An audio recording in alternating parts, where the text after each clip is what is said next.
Already the damage is ramping up though. Already the damage is out here. I'm playing no game. I'm out here. Popping.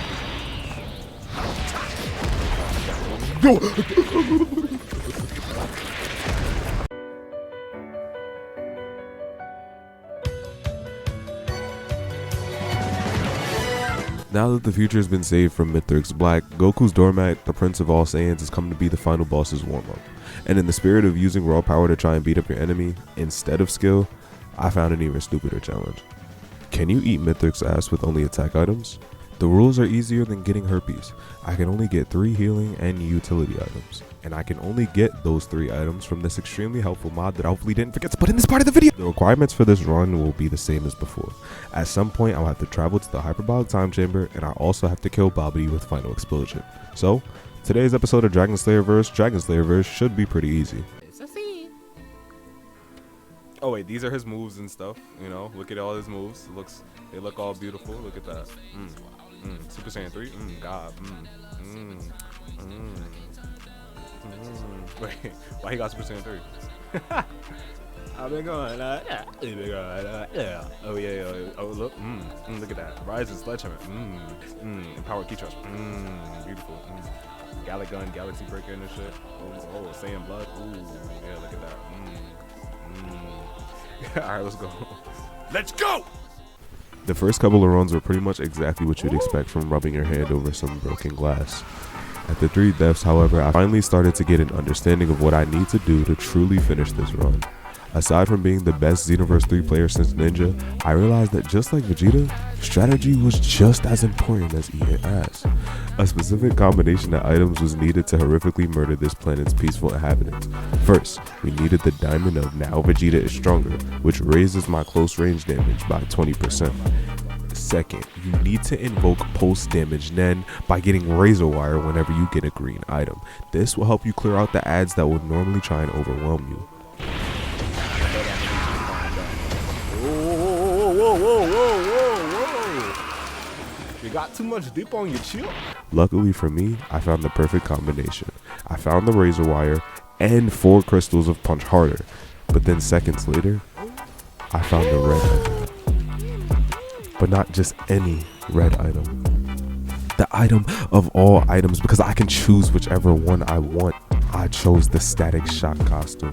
Not only does this costume give you a +10 to all of your attributes, but it actually gives you a passive ability that does 1,000 years of death to any enemy who dares to come within 2 miles of your location. With damn near double damage at close range and a shock to your system active, I could finally see my path to defeating androids 17 and 18. It was so clear. All I needed to do was improve all my murder strategy, calculating each precise movement, skating fast. Oh! Where the hell I won? No, bro, you serious? No way. After lagging into the next run, I tried a new strat of being a little bitch and not going straight to the time chamber. This worked out about as well as a friendship between a straight male and a straight female. Because after I shoved the Big Bang attack up my imposter's asshole, I went to the hyperbolic time chamber and died in the second cell.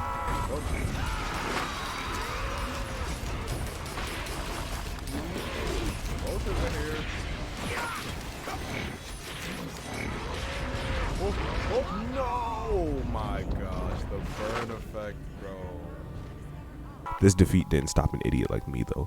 My one brain cell was set on finishing this challenge in time for dinner. So I listened to some Melly to lose my conscience and died to an enemy that I can't even see. Okay.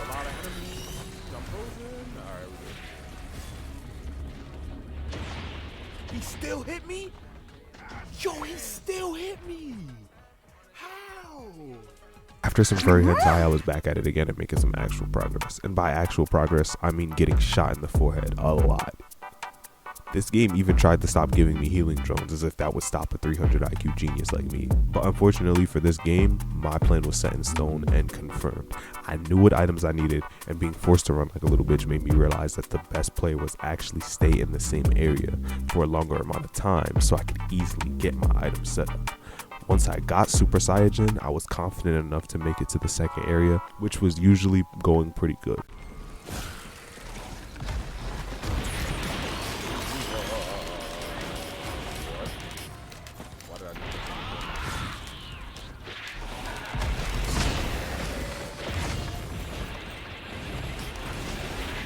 I was about to kill that purple Vegeta from that one episode in Super, but Vegeta, being cocky, tried to bite off more than he could chew and died to a case of too many balls to the face.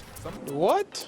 The next run was way better, as I found a good way to regain health like 2 minutes in.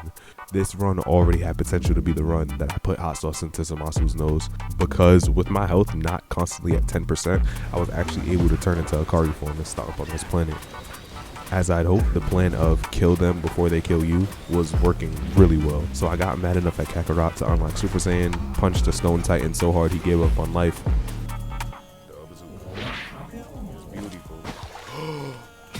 Yes, that is perfect. This is good. One healing item. Because why not?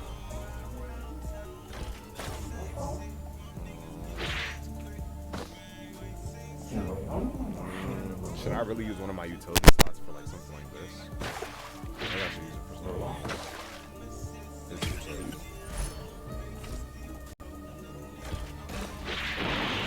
The next two areas were pretty uneventful, since Vegeta was starting to do more damage than your crush, saying that she loves you as a brother. It was getting to the point where attacking the enemies around me was only optional. Like, it was kind of funny, actually. All I had to do was stand there menacingly, and the world around me would just crumble at my overwhelming power. Further intensifying my lust for strength. That nutsack-shaped wizard even tried to tell me that I could use his power to defeat Kakarot. But with all this strength, that was nothing but a mere joke to me. I'm in danger. I was invincible and untouchable. My power even starting to cloud my own judgment. With this much power, what was even my point of living? Even my own clone was no match for my unrestrained strength. I was starting to ignore my questionable moral choices and instead began to enjoy my thirst for murder. Until...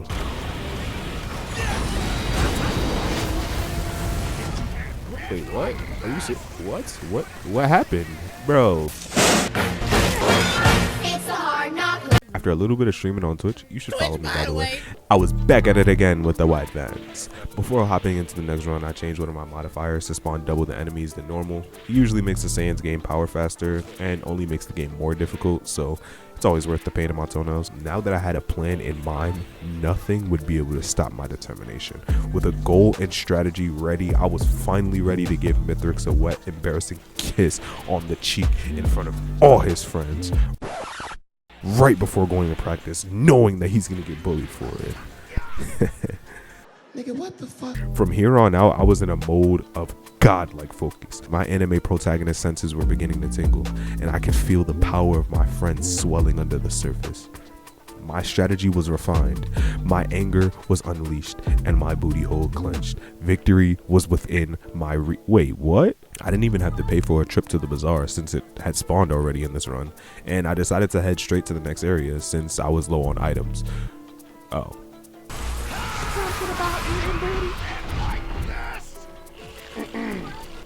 But that shot in the head was really just a Zenkai boost for the next run because my luck was really good. Like 7 minutes into the run, I had my items set up and Super Saiyan at my disposal. I was beginning to feel that limitless power already. The teleporter battle for this area was hard fought, but that only served to make Vegeta even more dangerous. Leaving the first area, I had more than enough items to rip the anuses of my enemies straight from their bodies. Okay, everything's starting to die quick. Should be easy now.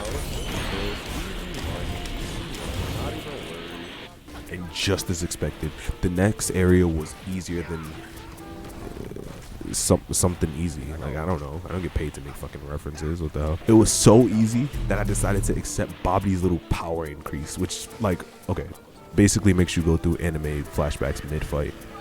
But even that didn't matter. My enemies died so fast that contemplating whether or not the bond we had was broken didn't really matter. I tore through each and every level of this game, leaving a trail of destruction and pain in my wake. In one of those levels, I ended up getting Thor's hammer, which lowers your defense the more you get hit, aka you start to enjoy the sensation of the pain. Or it could be a more sexual thing. Like, I was gonna go that route, but like I feel like I'd be overdoing it sometimes, you know? Like, I feel like in this specific video, I've made a lot of butthole jokes already, and that would just be like the ideal time for like a butthole joke. Like maybe something like you start to open your Yeah, see, like, I don't even, like, it's not even coming off the tongue, so it doesn't really make any sense. Still on air. Yeah, so we went to the time chamber, and it was really scary. The first item was crit glasses. Yeah, they have 5 crit glasses, and being on ICU difficulty meant that I was facing the strongest enemies. To the Prince of all Saiyans, this meant absolutely nothing. So I hid like a little bitch under a rock and waited until my passive attacks killed everything around me. Once I got past the more open areas in the time chamber, my survival was assured.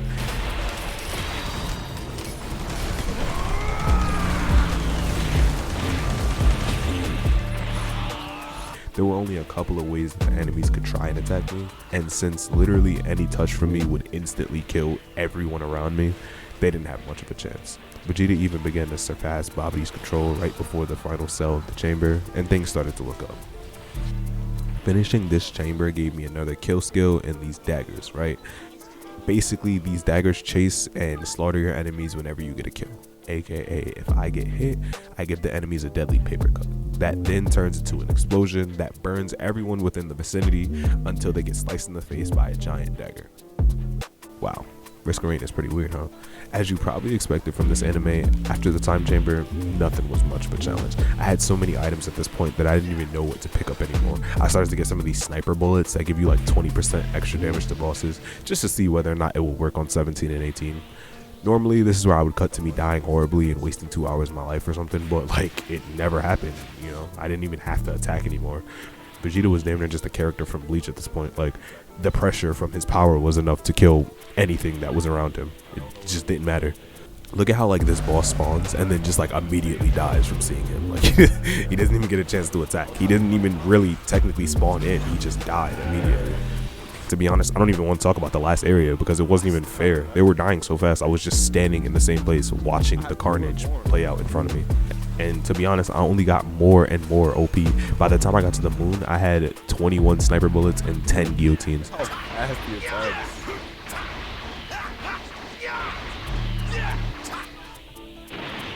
So that's like, they die at like 70% health.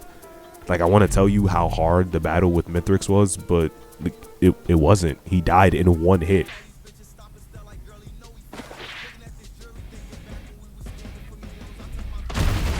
Okay, they're here. Wait, what? They're different types.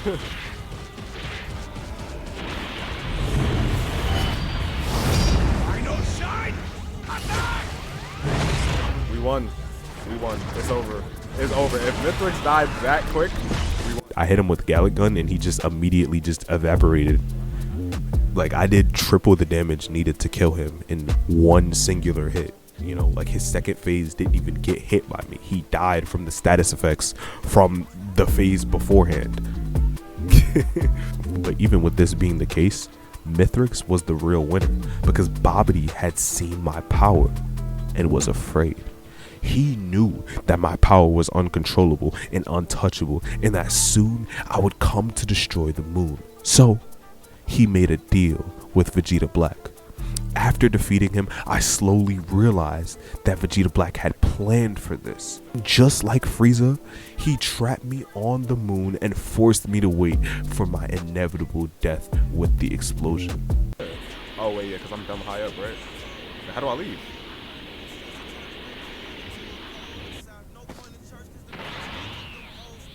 How do I leave? You have to destroy these? Nope.